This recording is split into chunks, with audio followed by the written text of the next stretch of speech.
Hi friends, welcome to my channel. ಮುದ್ದು ಸೊಸೆ ನಾಳಿನ ಸಂಚಿಕೆಯಲ್ಲಿ ಏನಾಗ್ತಿದೆ ಅಂತ ನೋಡೋಣ. ಅದಕ್ಕೂ ಮುಂಚೆ ನಮ್ಮ ಚಾನಲ್ಗೆ ಸಬ್ಸ್ಕ್ರೈಬ್ ಮಾಡಿಕೊಂಡಿಲ್ಲ ಅಂದರೆ ಈಗಲೇ ಸಬ್ಸ್ಕ್ರೈಬ್ ಮಾಡಿಕೊಳ್ಳಿ.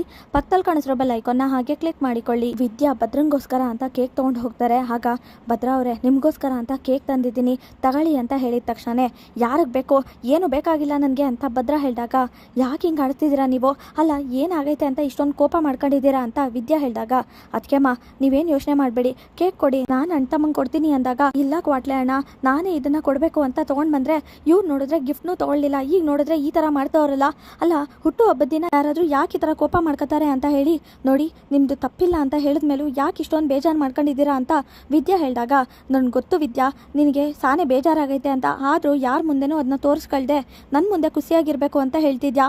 ಆದರೆ ನಿಜ ಹೇಳ್ತಾ ಇದ್ದೀನಿ, ಇಷ್ಟೆಲ್ಲ ಆಗೋದಕ್ಕೆ ನಾನೇ ಕಾರಣ. ಯಾಕಂದರೆ ನಾನು ಅವತ್ತು ಕೇಕ್ ತಂದಾಗ ಬೇಡ ಅಂದಿದ್ದಿದ್ರೆ ಇಷ್ಟೆಲ್ಲ ಆಯ್ತಾನೆ ಇರಲಿಲ್ಲ ಅಂತ ನಂದೇ ತಪ್ಪು ಅಂತ ಭದ್ರಾ ಹೇಳ್ತಾರೆ.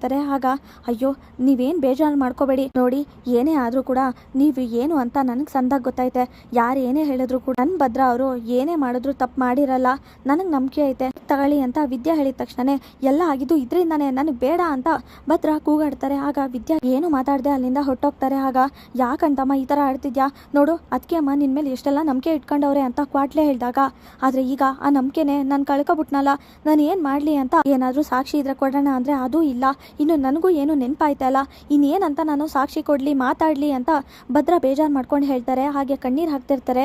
ಅಣ್ತಮ್ಮ ಹುಟ್ಟು ಹಬ್ಬ ಇವತ್ತು, ಯಾರಾದರೂ ಈ ಥರ ಬೇಜಾರು ಮಾಡ್ಕೋತಾರ, ನೋಡು ಅದಕ್ಕೆ ಅಮ್ಮ ಹೇಳ್ದಾಗೆ ಸಾಕ್ಷಿ ಸಮೇತ ನಿಂದು ತಪ್ಪಿಲ್ಲ ಅಂತ ಸಾಬೀತು ಮಾಡ್ತಾರೆ, ನೀನೇನು ಯೋಚನೆ ಮಾಡಬೇಡ, ಸುಮ್ಕೆ ಇರು ಅಂತ ಕ್ವಾಟ್ಲೆ ಹೇಳ್ತಾರೆ. ಆಗ ನೋಡು ಕ್ವಾಟ್ಲೆ, ನನಗೆ ಯಾಕೋ ಇದೆಲ್ಲ ಆಗ್ತಾ ಇರೋದು ವಿನಂತಿ ತಂದಿರೋ ಕೇಕಿಂದನೇ ಅನ್ನಿಸ್ತಾ ಇದೆ ಅಂದ ತಕ್ಷಣ ಆಗ ವಿದ್ಯಾ ವಾಪಸ್ ಬರ್ತಾರೆ. ಏನು ಹೇಳ್ತಿದ್ದೀರಾ ಅಂತ ಹೇಳಿದಾಗ, ಹೌದು, ಯಾಕಂದರೆ ನಾನು ಆರಾಮಾಗಿ ಇದ್ದೆ, ಅದಾದಮೇಲೆ ವಿನಂತಿ ನನ್ನ ಬರ್ತಡೇಗೋಸ್ಕರ ತಂದಿರೋ ಕೇಕ್ನ ಕಟ್ ಮಾಡಿದೆ, ಅದಾದಮೇಲೆ ತಿಂದ್ವಿ, ಅಷ್ಟೇ ಗೊತ್ತಿರೋದು ನನಗೆ, ಅದಾದಮೇಲೆ ಏನಾಯಿತು ಅಂತ ನೆನಪಾಯ್ತಲ್ಲ, ಹಂಗಂದಮೇಲೆ ಅದರಲ್ಲೇ ಏನೋ ಸಮಸ್ಯೆ ಐತೆ ಅಲ್ವಾ ಅಂತ ಭದ್ರಾ ಹೇಳಿದ ತಕ್ಷಣ, ಹಾಗಾದರೆ ಇದನ್ನೆಲ್ಲ ಬೇಕು ಅಂತಲೇ ವಿನಂತಿ ಮಾಡಿರೋದು ಅನ್ನಿಸ್ತೈತೆ, ಯಾಕಂದರೆ ಈಗಾಗಲೇ ಈ ಮನೆ ಸೊಸೆ ಆಗಬೇಕು ಅಂತ ವಿನಂತಿ ಹತ್ರ ಆಗಕ್ಕೆ ಪ್ರಯತ್ನ ಪಟ್ಟವ್ರೆ, ಹಾಗೆ ಈ ಮನೆ ಸೊಸೆ ಆಗಬೇಕು ಅಂತ ಸಾಕಷ್ಟು ಪ್ಲ್ಯಾನ್ ಮಾಡಿದ್ರು, ಆದರೆ ಅದು ಯಾವುದು ನಡೀಲಿಲ್ಲ, ಈ ಥರ ಮಾಡಿದ್ರೆ ಈ ಮನೆ ಸೊಸೆ ಆಗ್ಬೋದು ಅಂತ ಏನಾದರೂ ಮಾಡಿರ್ಬೋದಾ ಅಂತ ವಿದ್ಯಾ ಹೇಳಿದ ತಕ್ಷಣ ನನಗೂ ಯಾಕೋ ಹಾಗೆ ಅನ್ನಿಸ್ತಿದೆ ಅಂತ ಕ್ವಾಟ್ಲೆ ಹೇಳ್ತಾರೆ. ಹಾಗೆ ಸಾವಿತ್ರಿ ಮತ್ತೆ ವಿನಂತಿ ಇಬ್ರು ಮಾತಾಡ್ತಿರ್ಬೇಕಾದ್ರೆ, ವಾ ಇನ್ನೇನು ಈ ಮನೆ ಸೊಸೆ ಆಯ್ತೀನಿ ನಾನು, ಇನ್ನು ಮುಂದೆ ಏನೇ ಇದ್ರು ಈ ಮನೆ ಅಧಿಕಾರ ನಂದೇನೆ, ಯಾವುದೇ ಕಾರಣಕ್ಕೂ ಈ ಮನೆ ಸೊಸೆಯಾಗಿ ನಾನು ಬಂದಮೇಲೆ ವಿದ್ಯಾ ಇಲ್ಲಿರಕ್ಕಂತೂ ಸಾಧ್ಯನೇ ಇಲ್ಲ, ಮೊದಲು ನಾನು ಮಾಡೋ ಕೆಲಸನೇ ವಿದ್ಯೆನ ಕಳಿಸೋದು ಅಂತ ಆಗ ವಿನಂತಿ ಹೇಳಿದಾಗ, ಸರಿಯಾಗಿ ಹೇಳಿದೆ ವಿನಂತಿ, ಅಷ್ಟಕ್ಕೂ ಇನ್ನು ಮುಂದೆ ಈ ಮನೇಲಿ ಏನೇ ಹೇಳಬೇಕು ಅಂದರು, ಏನೇ ಮಾಡಬೇಕು ಅಂದರು ನಮ್ಮನ್ನು ಕೇಳೇ ಮಾಡಬೇಕು, ನಮ್ಮನ್ನು ಕೇಳೇ ನಿರ್ಧಾರ ತಗೋಬೇಕು. ಇಷ್ಟು ದಿನ ಅವ್ರ ಇಷ್ಟ ಬಂದಂಗೆ ಆಡ್ತಿದ್ರು, ಅವ್ರ ಇಷ್ಟ ಬಂದಂಗೆ ನಡ್ಕೋತಾ ಇದ್ರು, ಆದರೆ ಇನ್ನು ಮುಂದೆ ಆ ಥರ ಇರೋಕ್ಕಿಲ್ಲ, ಏನೇ ಮಾಡಬೇಕು ಅಂದರೂ ಭದ್ರಾ ಆಗಲಿ, ಆ ಶಿವರಾಮೇಗೌಡರು ಅಣ್ಣ ಆಗಲಿ ಎಲ್ಲರೂ ಕೂಡ ನಿನ್ನ ಹತ್ರ ಮಾತಾಡಬೇಕು ಅಂತ ಸಾವಿತ್ರಿ ಹೇಳಿದಾಗ, ಹೌದವ್ವ, ಒಂದೇ ಒಂದ್ಕಿತ ನನಗೆ ತಾಳಿ ಕಟ್ಲಿ ಭದ್ರಮ್ಮಮ್ಮ, ಆಮೇಲೆ ಈ ವಿನಂತಿ ಏನು ಅಂತ ತೋರಿಸ್ತೀನಿ, ನನಗೆ ನನ್ನ ಪ್ರೀತಿನೂ ಸಿಗ್ತದೆ, ಹಾಗೆ ಈ ಮನೆ ಅಧಿಕಾರನೂ ಸಿಗ್ತದೆ ಅಂತ ವಿನಂತಿ ಹೇಳಿದಾಗ, ಸರಿಯಾಗಿ ಹೇಳಿದೆ, ಇಷ್ಟು ದಿನದಿಂದ ನಾವು ಕಾದಿದ್ದಕ್ಕೂ ನಮಗೆ ಒಳ್ಳೇದೇ ಆಯ್ತೈತೆ ವಿನಂತಿ, ಇನ್ನು ಮುಂದೆ ಏನೇ ಇದ್ರು ಈ ಮನೆ ಅಧಿಕಾರ ಎಲ್ಲ ಕೂಡ ನಮ್ದೇನೆ, ಈಗ ಅಣ್ಣನ ಜಾಗಕ್ಕೆ ಭದ್ರಾ ಬಂದರೆ ಆಮೇಲೆ ಆ ಮೋಹನ್ ಅದಕ್ಕೆ ಜಾಗಕ್ಕೆ ನೀನು ಬತ್ತೀಯಾ, ಹಾಗೆ ಈ ಮನೆ ಬೀಗದ ಕೈ ತಗೊಂಡು ಈ ಮನೆ ಜವಾಬ್ದಾರಿನೆಲ್ಲ ನೀನು ನೋಡ್ಕೋ ಅಂತ ಹೇಳಿದ ತಕ್ಷಣ, ಸರಿಯವ ಆಯಿತು, ಆದರೆ ನೀನು ಯಾವಾಗಲೂ ನನ್ನ ಜೊತೆನೇ ಇರಬೇಕು ಅಂತ ವಿನಂತಿ ಹೇಳ್ತಾರೆ. ಅಯ್ಯೋ, ನಾನಿಲ್ಲ ಅಂದರೆ ಇಷ್ಟನ್ನೆಲ್ಲ ನೀನು ಯೋಚನೆನೂ ಮಾಡ್ತಿರ್ಲಿಲ್ಲ, ಹೇಗೋ ಮಾಡಿ ನಿನ್ನನ್ನು ಈ ಮನೆ ಸೊಸೆ ಮಾಡಬೇಕು ಅಂತ ನಾನು ಇಷ್ಟೆಲ್ಲ ಪ್ಲಾನ್ ಮಾಡಿದ್ದೀನಿ, ಇನ್ನು ಮುಂದೆ ಕೂಡ ನಾನೇ ಏನೇನು ಮಾಡಬೇಕು ಅಂತ ಹೇಳ್ತೀನಿ ಅಂತ ಸಾವಿತ್ರಿ ಹೇಳ್ತಾರೆ. ಸರಿಯವ ಆಯಿತು, ಆದರೆ ಮದುವೆಗೆ ಇನ್ನೆರಡೇ ದಿನ ಇರೋದು, ಆದರೆ ಯಾವ ಒಡವೆ ಸೀರೆ ಏನು ತಗೊಂಡಿಲ್ಲ, ಏನವ ಮಾಡೋದು ಅಂದಾಗ, ಅದಕ್ಕೆ ಯಾಕೆ ಯೋಚನೆ ಮಾಡ್ತೀಯಾ, ಈ ಮನೆ ಸೊಸೆ ವಿದ್ಯೆನ ಒಡವೆನೇ ಆಯ್ತಲ್ಲ, ಅದನ್ನೆಲ್ಲ ತಗೊಂಡು ನೀನೇ ಹಾಕೋ, ಯಾಕಂದರೆ ಇನ್ನು ಮುಂದೆ ಈ ಮನೆ ಸೊಸೆ ನೀನಲ್ವಾ ಅಂತ ಸಾವಿತ್ರಿ ಹೇಳಿದ ತಕ್ಷಣ, ಅಲ್ಲ ಆಮೇಲೆ ಭದ್ರಮ್ಮ ಇಲ್ಲಾಂದರೆ ಮಾವಯ್ಯ ಏನಾದರೂ ಬೇಡ ಅಂತ ಹೇಳಿದ್ರೆ, ಇಲ್ಲ ವಿದ್ಯಾ ಏನಾದರೂ ಬೈದ್ರೆ ಅಂದಾಗ, ಅಯ್ಯೋ ಯಾಕೆ ಬೈತಾರೆ, ಈ ಮನೆ ಸೊಸೆ ನೀನು, ಹಾಗೆ ಈ ಮನೆ ಅಧಿಕಾರ ಎಲ್ಲ ನಿಂದೇನೆ, ಹಾಗಂದಮೇಲೆ ನೀನು ಏನು ಬೇಕಾದ್ರೂ ಮಾಡ್ಬೋದು, ಅದೆಲ್ಲ ನಿನಗೆ ಸೇರಬೇಕಾಗಿರೋ ಒಡವೆ, ಅದನ್ನೆಲ್ಲ ನೀನೇ ತಗೊಂಡು ಹಾಕೋ ಅಂತ ಸಾವಿತ್ರಿ ಹೇಳ್ತಾರೆ. ಸರಿಯವ ಆಯಿತು ಅಂತ ಹೇಳಿ ಒಡವೆನೆಲ್ಲ ನೋಡ್ತಾ, ಆಗ ನಾನು ಈ ಮನೆ ಸೊಸೆ, ವಿದ್ಯೆನ ಒಡವೆ ಎಲ್ಲ ನಂದು ಅಂತ ತುಂಬ ಖುಷಿ ಪಡ್ತಿರ್ತಾರೆ ವಿನಂತಿ ಅವರು. ಹಾಗೆ ಇಲ್ಲಿ ಭದ್ರಾ ಮತ್ತೆ ವಿದ್ಯಾ ಕ್ವಾಟ್ಲೆ ಎಲ್ಲರೂ ಕೂಡ ಅನುಮಾನದಿಂದ ಯೋಚನೆ ಮಾಡ್ತಿರ್ತಾರೆ. ಹಾಗೆ ಪರೀಕ್ಷೆಗೆ ಕೇಕ್ನ ಕಳಿಸ್ತಾರೆ. ಈಗ ಎಲ್ಲ ಸತ್ಯನೂ ಗೊತ್ತಾಯ್ತದೆ, ಈಗ ನಾನು ಪರೀಕ್ಷೆಗೆ ಅಂತ ಕಳಿಸ್ಮೇಲೆ ಅದರಲ್ಲಿ ಏನಿತ್ತು ಏನಿಲ್ಲ ಅಂತ ಗೊತ್ತಾಯ್ತದೆ, ಆಮೇಲೆ ಆ ವಿನಂತಿ ಮತ್ತೆ ಸಾವಿತ್ರಿ ಅತ್ತೆ ಏನಾದರೂ ನಮಗೆ ಮೋಸ ಮಾಡಿದರೆ ಈ ಸತ್ಯನೂ ಗೊತ್ತಾಗಿ ಬಯಲಾಯ್ತದೆ, ಆಗ ನೀನು ತಪ್ಪು ಮಾಡಿಲ್ಲ ಅಂತಲೂ ಗೊತ್ತಾಯ್ತದೆ ಅಣ್ತಮ್ಮ ಅಂತ ಕ್ವಾಟ್ಲೆ ಹೇಳಿದ ತಕ್ಷಣ, ಅದಕ್ಕೆ ಇದಕ್ಕೆಲ್ಲ ಸಹಾಯ ಮಾಡಿದ್ದು ನೀವೇನೆ, ನೀವಿಲ್ಲ ಅಂದಿದ್ರೆ ಈ ಥರ ಯೋಚನೆನೂ ಬರ್ತಿರ್ಲಿಲ್ಲ ನಮಗೆ ಹೇಗೆ ಅಂತ ಕ್ವಾಟ್ಲೆ ಹೇಳ್ತಾರೆ. ಅಯ್ಯೋ ಪರವಾಗಿಲ್ಲ ಕ್ವಾಟ್ಲೆ ಅಣ್ಣ, ಇದು ನನ್ನ ಜವಾಬ್ದಾರಿ, ನನ್ನ ಕರ್ತವ್ಯ. ಯಾಕಂದರೆ ಈಗ ಇವರೆಲ್ಲರೂ ಗಂಡ ಭದ್ರ ತಪ್ಪು ಮಾಡಿಲ್ಲ ಅಂದು ತಪ್ಪು ಮಾಡವ್ರೆ ಅಂತ ಹೇಳ್ತವ್ರೆ. ಹಾಗಂದಮೇಲೆ ಇದನ್ನೆಲ್ಲ ನಾನೇ ಬಗೆಹರಿಸ್ಬೇಕು, ತಪ್ಪು ಮಾಡಿಲ್ಲ ಅಂತ ಸಾಬೀತು ಮಾಡಬೇಕಲ್ವಾ.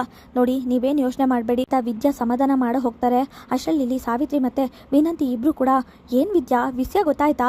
ಹಾಗೇನೆ ನಾನು ಮತ್ತು ಭದ್ರಮ್ಮಮ್ಮ ಮದುವೆ ಆಯ್ತಾ ಇದ್ದೀವಿ, ನೀನೇನು ಯೋಚನೆ ಮಾಡಬೇಡ, ಆದಷ್ಟು ಬೇಗ ಅಲ್ಲ ಇನ್ನೆರಡೇ ದಿನ ನೀನು ವಾಪಸ್ಸು ತವ್ರ ಮನೆಗೆ ಹೋಗ್ತೀಯಾ, ನಾನು ಈ ಮನೆಗೆ ಸೊಸೆಯಾಗಿ ಬರ್ತೀನಿ, ಇನ್ನೇನೇ ಇದ್ರು ಈ ಮನೆ ನಂದು ವಿದ್ಯಾ ಅಂತ ಹೇಳಿ ಇಷ್ಟು ದಿನ ನೀನು ಹೇಳ್ತಿದ್ದಲ್ಲ ಈ ಮನೆ ನಂದು, ನಾನು ಈ ಮನೆ ಸೊಸೆ ಅಂತ. ಆದರೆ ಈಗ ಹೇಳ್ತಾ ಇದ್ದೀನಿ ಇದು ನನ್ನ ಮನೆ, ನಾನು ಈ ಮನೆ ಸೊಸೆ ಅಂತ ವಿನಂತಿ ಹೇಳಿದ ತಕ್ಷಣನೇ ಚಿಕ್ಕತ್ತೆ ಜಾಸ್ತಿ ಯೋಚನೆ ಮಾಡಬೇಡಿ, ಯಾಕಂದರೆ ಯಾವಾಗ ಏನಾಯ್ತದೋ ಗೊತ್ತಿಲ್ಲ, ಯಾವಾಗ ಏನು ಬೇಕಾದ್ರೂ ಬದಲಾಗ್ಬೋದು, ಕೆಲವರ ಬಣ್ಣನೂ ಬಯಲಾಗ್ಬೋದು ಅಂತ ವಿದ್ಯಾ ಹೇಳ್ತಾರೆ. ಆಗ ಈಶ್ವರಿ ಹೇಳ್ತಾರೆ, ಅಲ್ಲ ವಿದ್ಯಾ ನಾನು ನಿನ್ನ ಹತ್ರ ಸವಾಲು ಹಾಕಿದ್ದೆ ನೆನಪಿದ್ಯಾ, ನಾನು ವಿನಂತಿ ಮತ್ತು ಭದ್ರನ್ ಮದುವೆ ಮಾಡಿಸ್ತೀನಿ ಅಂತ, ಆದರೆ ನೀನು ಆಗಕ್ಕಿಲ್ಲ ಅಂತ ಹೇಳಿದ್ದೆ.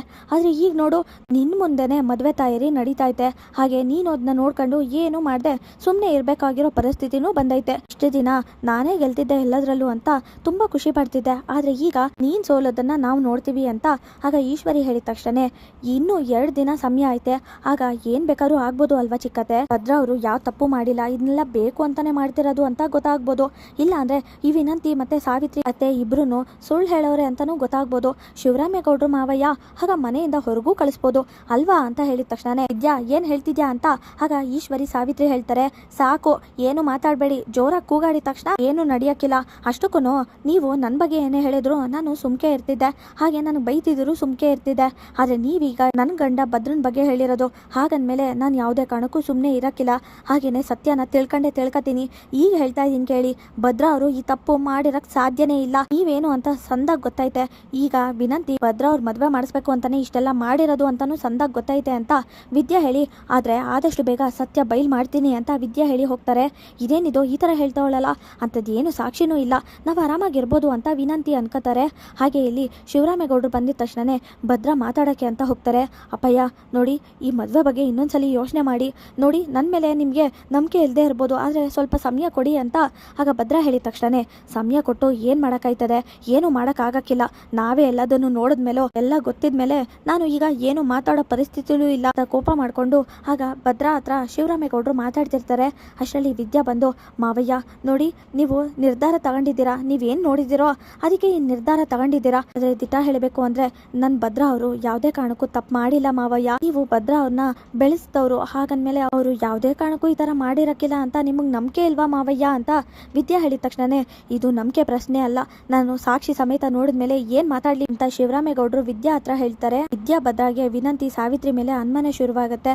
ಭದ್ರ ಕಣ್ಣೀರು ಹಾಕ್ತಾರೆ, ನಾನು ಭದ್ರನ್ ಹೆಂಡತಿ ಅಂತ ವಿನಂತಿ ಹೇಳ್ತಾರೆ. ನಾಳಿನ ಸಂಚಿಕೆ ಮುಕ್ತಾಯವಾಗಿದೆ. ಈ ವಿಡಿಯೋ ಇಷ್ಟವಾಗಿದ್ರೆ ಲೈಕ್ ಮಾಡಿ, ಶೇರ್ ಮಾಡಿ, ಕಮೆಂಟ್ ಮಾಡಿ, ಹಾಗೆ ನಮ್ಮ ಚಾನಲ್ಗೆ ಸಬ್ಸ್ಕ್ರೈಬ್ ಮಾಡಿಲ್ಲ ಅಂದರೆ ಸಬ್ಸ್ಕ್ರೈಬ್ ಮಾಡಿ, ಪಕ್ಕದಲ್ಲಿ ಕಾಣಿಸಿರೋ ಬೆಲ್ ಐಕಾನ್ನ ಹಾಗೆ ಕ್ಲಿಕ್ ಮಾಡಿ. Thank you.